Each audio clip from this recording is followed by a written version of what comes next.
Hello and welcome back to my YouTube channel. I hope you're doing well and I hope you've been enjoying the videos we've been putting out so far. Yesterday we did a document, we looked at a document from the Epstein Files in which an AUSA, that's an Assistant US Attorney from the Eastern District of New York, referenced the death of Jeffrey Epstein and referred to it as a murder.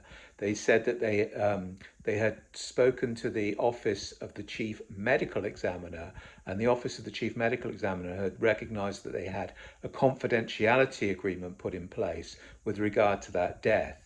Now, in this letter, there was also reference to a death from that the Eastern District of New York were having to deal with, that had taken place in the Brooklyn Metropolitan Detention Center.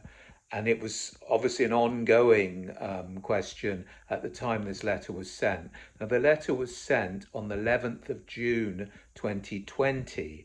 And in this letter, they were inquiring whether it was possible to get a similar confidentiality agreement with regard to this death. So it was obviously a death that might have seemed a little bit controversial. Now, when we look at the deaths that took place around that time in the Brooklyn Metropolitan Detention Center, there's one very famous case, and that is the case of Jamel Floyd. Now, Jamel Floyd had been in prison for burglary. He'd been moved into sort of solitary confinement and administrative isolation, it seems as a punitive measure. And when he was in isolation, it appears, or that one of the stories goes, that he was deprived his medicine. And so because he was being deprived his medicine, because he suffered from diabetes and asthma, he started trying to get the guards' attention by banging and making lots of noise. And their response was to pepper spray him. And he died as a result of all this pepper spray. Now, the death was eventually recorded as an accidental death, but his family have always been a little bit suspicious. They believe that the correctional officers had a large part of responsibility in this death. So the question here is, has the Epstein Files opened up another cover-up, the cover-up of the death of Jamel Floyd? We can't really know. I mean, it's not 100% certain that it was Jamel Floyd.